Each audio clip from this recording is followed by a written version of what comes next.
So today we're going to be talking about how inquiry impacts teacher clarity. Since this is new to Cortland Elementary, we're going to get some background knowledge by watching a TED video of students that have practiced this in their own classroom in India.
So at Cortland, we want to instill inquiry-based learning. So according to Barbara Strickling, it is the process of learning that is driven by questioning, thoughtful investigating, making sense of information, and developing new understandings. We want students to be able to have their own ideas and question those ideas instead of teachers just feeding them information like they're used to. So this is completely student-centered, not teacher-driven. However, most of these lessons would be taught in the classroom based on curriculum standards, and then you would build that background knowledge so that the students could do this on their own. So when students explore and search for answers to questions that actually interest them, it sparks their motivation to want to learn and contribute in the classroom and take ownership of their learning. First, they would explore their background knowledge and their new interest questions, and they would generate their own questions that lead them on a path to discover information literacy skills. So the benefits of inquiry, not only does it help regular ed students, but it also helps students with special needs and low achieving students spark their motivation to learn in the classroom. It's learning through questioning on their own. It leads to discovering their new interests or hobbies or new fascinations with subjects in school. It also promotes curiosity and wonder, and information literacy skills, because they're used to knowledge being fed to them, or for a research project, giving a list of topics to choose from. Inquiry will give them their own background knowledge to choose whatever they would like. So as far as information literacy skills, they would be able to do their own research. We would help them discover which online resources to use, and then we would let them explore on their own. This also develops their critical thinking skills, which a lot of students lack because they're so used to teachers feeding them information, which in turn will lead them to lifelong learning and being motivated to learn outside of school. Especially here in Spotsy County, we are trying to get more students interested in the Career and Technical Development Center, where students can learn more hands-on experiences like welding, carpentry, cosmetology. So if we start inquiry-based learning here at the elementary level, hopefully that would motivate them to want to pursue college and career skills at that level. So inquiry looks like, first, the planning stages, usually it takes months. It would be planning with the librarian, myself, reading specialists, math specialists. And once we have that planning of our curriculum standards set in place, the first idea would be for teachers to provide a welcoming and comfortable environment. One that has cooperative groups where students feel free to share with one another and build that collaboration and communication piece. Second, teachers need to explore the students' background knowledge, which in my opinion, we would teach the lessons based on the curriculum first, so they have that background knowledge established before we start into inquiry-based learning. We have to make sure that our topics are broad and abstract, which is easier in math and science because they're mostly broad, whereas in social studies we would have to tweak that. For example, like in Virginia studies, instead of talking about just the colonists that came over from Jamestown, maybe we can turn that into a unit based on immigration, so that we can tie in 21st century topics with the 1600s. Third step would be, students are not used to questioning on their own. So teachers would have to really explain to them the difference between open and closed questions. They're very used to just plain yes or no answers given, or even multiple choice, just picking 2 or 3 out of the group. So establishing that background knowledge of what is questioning, what is open questioning, and the difference between the two. Once you have that, it's very, this is the most difficult part, is actually like gaining the student's interest, which we could use things like images, videos like I just showed you, activities, which we're gonna see in a little bit, and actual interesting text. Because once you can grab their attention, you have them. Based on the information search process, the main thing that goes in inquiry is letting the kids explore. In the Makerspace Club right now, we're using online resources, and I'm giving them the freedom to pick their own topics and explore what resources we have available. So the 5th step would be students explore. Once they're done with their exploration, they generate questions that they are interested in. However, the teacher's main goal is to facilitate and steer those questions into the curriculum. They set their own goals, so they take ownership and they plan their own activities. That's a big part of it, because if they can't take ownership, then their motivation level is going to go down. 6, the students conduct their own research and they apply their new knowledge to set their plan in motion. At the end, it's very important that the students reflect on this process and see if their research and product actually worked. If it did not, what can they do to improve? And they're going to be able to collaborate and evaluate themselves, because that's very important. And most students aren't used to evaluating each other and themselves. So how can I support you? It would be to collaborate with you guys during the planning process. So planning with the classroom teachers and specialists, which, like I said before, could take months, so this is something that would be an ongoing process. Encouraging both the teachers and students, because it is a different way of thinking about teaching, but that's how our county kind of wants to steer us in that direction, which is great. And then support as far as motivation, materials, and instruction. And even being able, I would love to be able to push into your classrooms to help.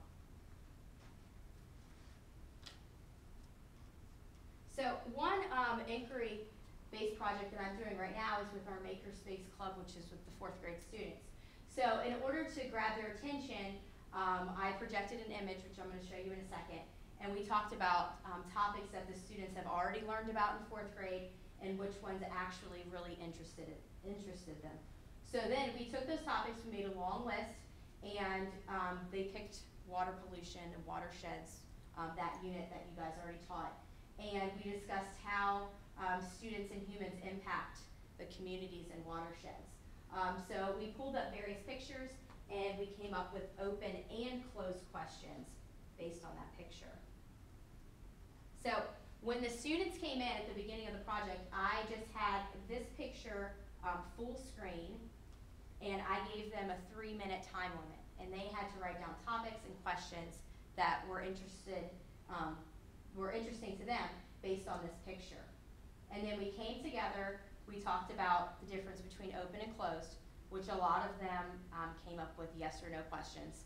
So we had to kind of dive in and see if we could open those questions up. And some of the questions that they came up with were, why does the government not do more to clean up our waters? How can we clean up the Chesapeake Bay? What can we do to let more people know about littering and the negative effects? How can we block trash from entering the rivers, streams, and oceans? What are the negative effects, and so on. So at this point, I let them get on their Chromebooks, and I showed them online resources, and I let them explore for 45 minutes to see what information they could find about these topics.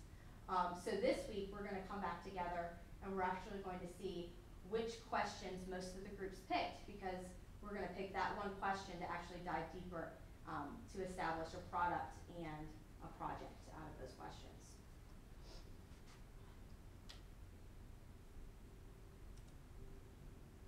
So one of your biggest units for science in 4th grade is force and motion. And there's a lot of hands-on science experience that go into this, but they're not really inquiry-based. You would more like you give them the scientific method, and then they go through the motions of completing that. So when I was a 4th grade teacher, the force and motion unit was the most difficult to come up with ideas for inquiry-based learning. So I did some research, and since it's October, the assignment that I found was flying pumpkins, and you would do this as like your anticipatory set. So like this would be like the grab them assignment, okay, after you taught the curriculum. So the materials is pretty simple. We have craft sticks, rubber bands, candy pumpkins, and the idea would be to create a catapult.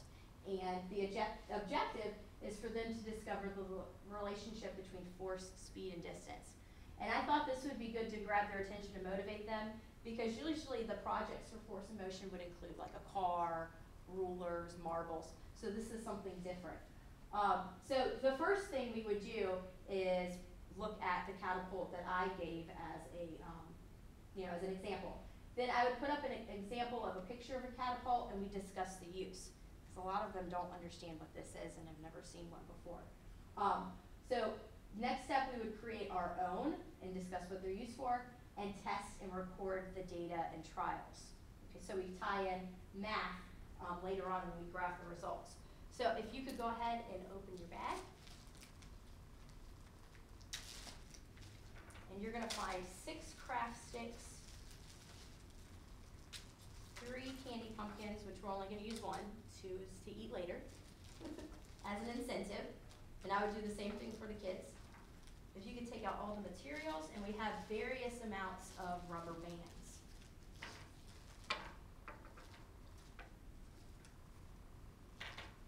And this is something you can take back with you.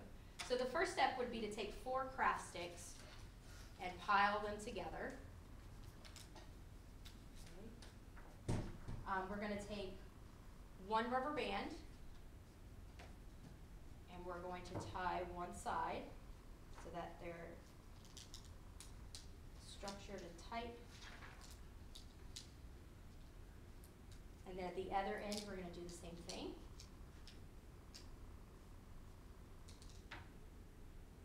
You might have to use more than one on each side because it gets kind of loose.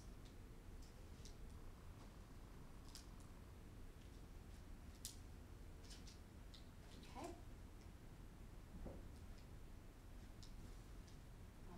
we're going to take the other two, and we're going to stick one on top of our already made structure and one on the bottom.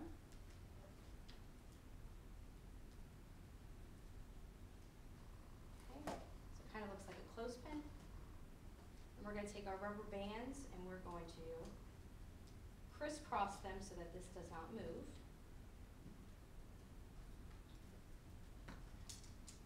I have to maneuver them.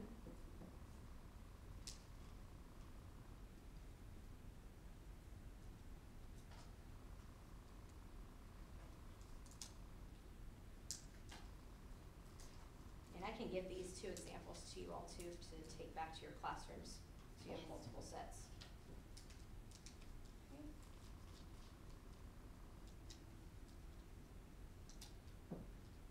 And so the whole idea is to have this extra lip at the end where the two come together so that they can actually flick it down to maneuver and apply it as much force as needed.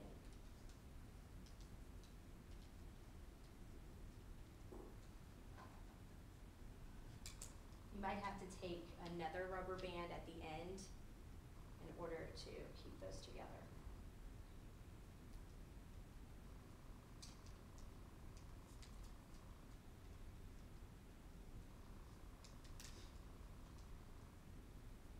So the way I would do this after the catapult is made is we would look at how many trials it would take to apply a small force. Could be one trial, and then a large force could be the next. So that way there's two different sets of data in order to graph the results later. So whenever you have yours finished, you can put a pumpkin on the end and just try out your new catapult.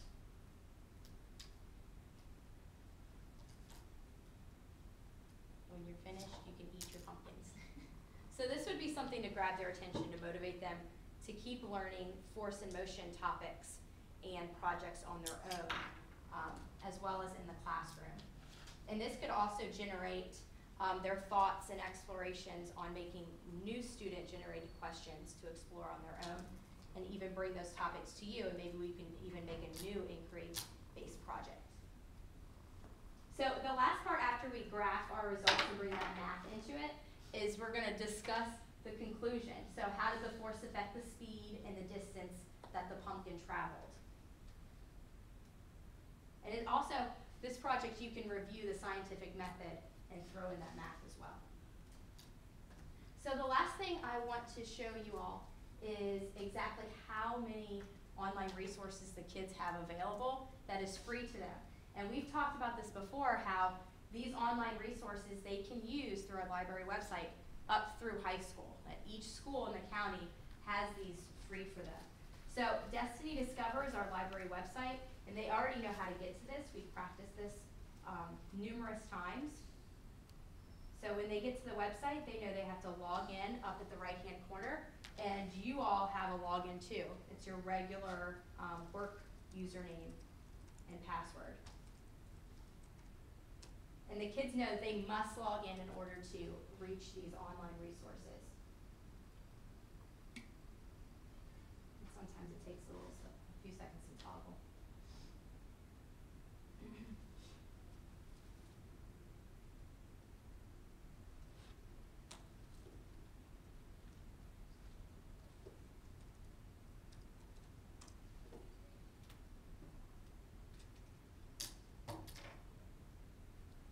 Yeah, feel free to play with those while I get this up. Sometimes it takes 2 or 3 attempts based on the time of day.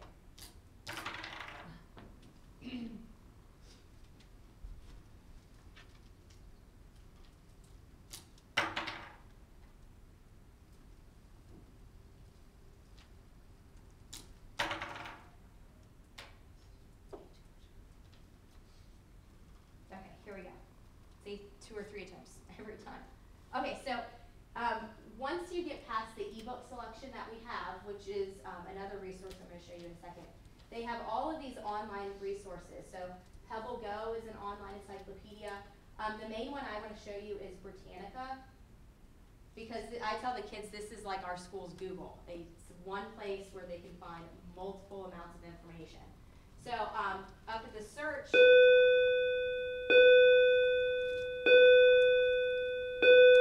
I'm going to go ahead, I'm going to type in water pollution, and we have various amounts of articles, images, videos, magazines, and other best websites. And not only do we have those, but we have different pages of those as well. And if we go back to our library website, we have a lot of ebooks, but I'm going to conduct a search and just type in inquiry so we can see which ones we have available. There's a lot of ebooks that you can open and browse and actually check out. If I check out one, and I'm going to send these instructions out to you guys. If you check it out, you only have to press return in order to return it. Good morning, ladies. So I'm going to go ahead and email these instructions out to you and give you a list of these ebooks that we have available in online resources.